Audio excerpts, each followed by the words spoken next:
Hello les gars, j'espère que vous allez bien. Moi ça va. Aujourd'hui, je viens parler d'un sujet. Alors, c'est une vidéo. Moi, avec les réseaux sociaux ces derniers temps, franchement, c'est abusé. Je sais pas si c'est parce que je suis à la maison, en arrêt, et donc en fait, je passe mon temps à regarder les actualités sur les réseaux. Et j'avoue que ça m'enlève un peu le côté intellectuel. Mais bon, il y a des histoires intéressantes sur les réseaux. Donc l'autre fois, je suis tombée sur un reportage de Les routes impossibles. J'espère que je vais pouvoir mettre la vidéo dans un coin quelque part ici. Et en fait, c'est l'histoire d'une femme. Donc on va regarder ensemble. C'est l'histoire d'une femme de 25 ans, une jeune femme de 25 ans qui pêche des palourdes dans un fleuve au Congo. Je mets la vidéo. Jeanne, 25 ans, pêche la palourde depuis 7 ans. C'est le seul travail qu'elle ait trouvé pour nourrir ses 4 enfants.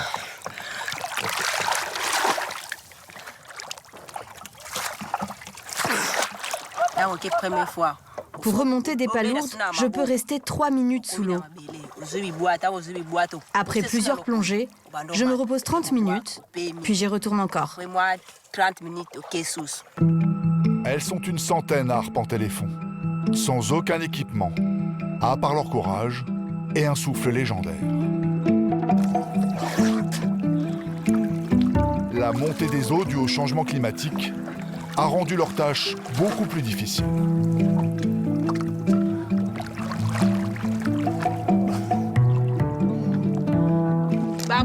Nos ancêtres faisaient le même travail, mais eux ramassaient les palourdes en marchant quand le niveau de l'eau baissait.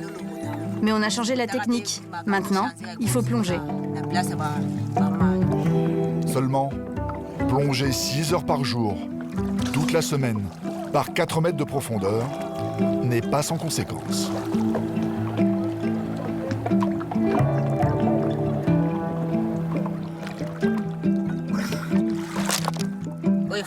On a plein de problèmes de santé à cause de la plongée.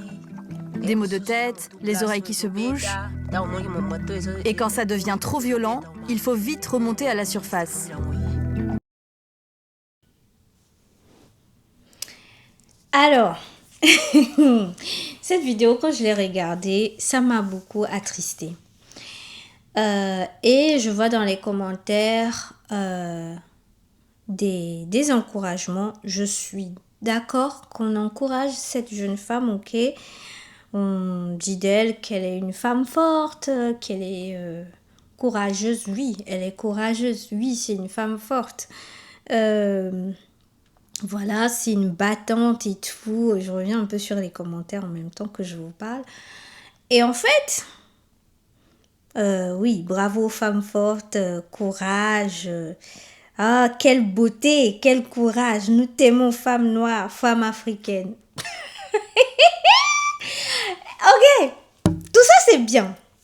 Alors que j'étais en train de lire ça, il y a l'autre côté de moi qui est en train de dire où est le père de ces enfants.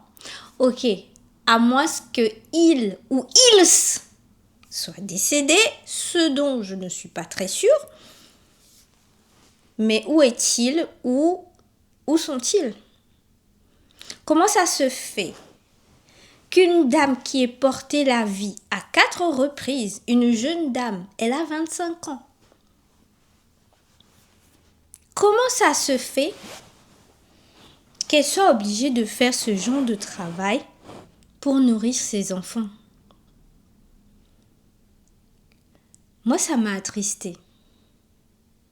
Ça m'a attristée. Cette réalité des femmes en Afrique m'a attristée. Cette réalité des femmes de manière générale m'a attristée. Ok, la femme, je me rassois bien parce que là je suis un peu dans une position bizarre. Ok, la femme aujourd'hui travaille pour ne plus être dépendante des hommes. Ok, et je suis d'accord avec ça. Franchement, rien que pour ça, je dis merci au féminisme. On a acquis un certain niveau d'indépendance, qui est vraiment bien. Mais il y a des femmes encore qui vivent des situations vraiment extrêmes. Et ça, moi, ça m'attriste en fait. Je sais pas ce que vous en pensez, mais c'est bien qu'on félicite cette femme. Mais où sont les hommes qui sont censés être dans sa vie en fait, pour l'aider? Où sont les hommes qui sont censés pourvoir aux besoins de leur progéniture? Je sais pas, hein, c'est peut-être moi qui me trompe, mais c'est la réflexion que je me fais par rapport à cette vidéo, quoi. Ça, c'est triste qu'à son âge, elle se retrouve à faire ça. Je crois, moi, à son âge, j'étais encore à l'université, quoi. Ça m'amène à me poser la question. Parce qu'en Afrique, on a beaucoup de ça.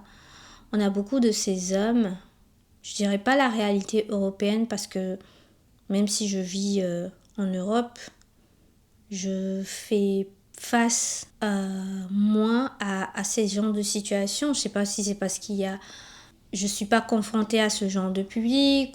Mais en Afrique, on a des hommes qui, comme j'ai l'habitude de dire, ils savent engrosser, mais savent pas prendre responsabilité de la grossesse, de l'accouchement et de l'enfant. Ils savent comment faire des enfants, mais ce qui s'ensuit, la responsabilité derrière, beaucoup, c'est pas leur problème, quoi. Petite chose, c'est va voir ta mère. En gros, les femmes, elles font les enfants pour elles-mêmes. Il y a beaucoup trop de ça en Afrique. Nos hommes là, je sais pas comment on les éduque. Je sais pas comment on éduque nos garçons. Mais je veux interpeller les mamans africaines. Éduquez vos hommes, vos garçons à être un peu plus responsables de leurs choix, de leurs actes. Parce que si tu es un garçon, un homme, que tu as ou bien que tu te sens légitime à aller connaître une femme, sois aussi capable d'assumer la responsabilité qui accompagne, je sais pas si c'est ma caméra, sois aussi capable d'assumer la responsabilité qui accompagne le fait d'être avec une femme. C'est-à-dire possibilité de grossesse, possibilité de prendre soin d'un enfant. Tu peux pas vouloir faire le jeu des adultes et ne pas vouloir assumer les conséquences de ton jeu. Je suis fatiguée de ces hommes qui rendent la vie difficile aux filles. Ça m'énerve, ça me fatigue, ça m'attriste. Je sais pas pour vous, mais la femme ne fait pas l'enfant pour elle-même. Elle n'a pas trouvé l'enfant de nulle part, c'est ton enfant aussi, cher monsieur. C'est votre enfant. Les femmes se battent en Afrique pour leurs enfants. Les femmes se battent, on a l'impression qu'elles ont fait l'enfant tout seul. Même Marie, la mère de Jésus, quand elle est tombée enceinte du Saint-Esprit, elle ne s'est pas battue toute seule, il y avait Joseph. Assumons nos responsabilités. Si tu sais que tu ne peux pas assumer un enfant, s'il te plaît, va pas vers une femme. Tout court. Va pas vers une femme. Va pas vers une femme parce qu'il y a trop d'égoïsme dans les hommes. Ils ne pensent, les hommes en général, je dis pas tous les hommes, mais il y a beaucoup d'hommes qui ne pensent qu'à me, myself and I. Moi et moi.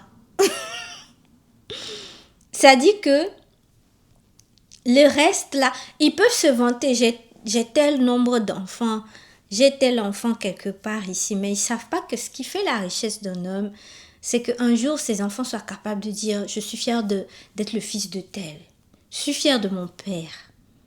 Je suis contente d'être ton fils ou ta fille. » Là, ça, c'est ce qui fait la fierté d'un homme. C'est pas toi, tu t'occupes de toi. Like, je sais même pas comment adresser le truc, mais mais ça ne fait pas sens. Tu vois, en tant que garçon, si tu sais que tu peux pas assumer la responsabilité d'un enfant, je le répète encore, va pas vers une femme. En tout cas, si tu y vas là, prends tes précautions.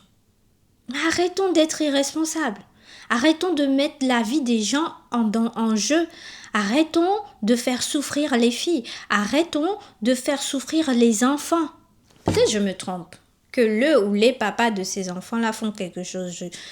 Peut-être je me trompe. Mais je me dis, s'il y avait le ou les papas de ces enfants-là dans leur vie, cette jeune femme de 25 ans ne serait pas en train de plonger dans un fleuve pendant plus de 6 heures pour manger. Pour moi, c'est impossible. Parce qu'en Afrique, il ne faut pas grand-chose pour s'occuper d'un enfant. Il n'y a pas besoin de grand-chose.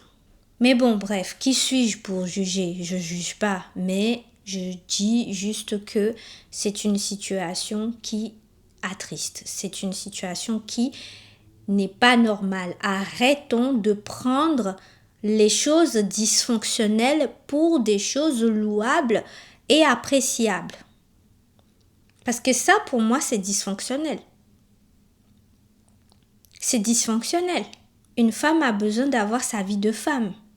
C'est pas parce qu'elle est mère que sa vie de femme doit être mise à côté complètement. Je sais que quand on devient mère, ok, il y a des choses, il faut changer, ça change de paradigme, ok, mais pas tout, voilà, enfin, quand même. Donc, voilà mon avis sur cette vidéo. Qu'est-ce que vous en pensez? Et encore une fois, bravo à cette jeune femme. Hein. Franchement, bravo. Je ne sais pas si moi je serais capable de faire ça. Je ne sais pas, peut-être dans la situation. Si je me retrouvais dans cette situation, probablement. Mais bravo. Bravo à toutes les mamans africaines. Bravo à toutes ces femmes qui se sacrifient jour et nuit pour leurs enfants, qui prennent leurs responsabilités. Cependant, je suis attristée par l'irresponsabilité de la plupart de nos frères. Sur ce, je vous souhaite une bonne journée. N'oubliez pas, le meilleur est en vous.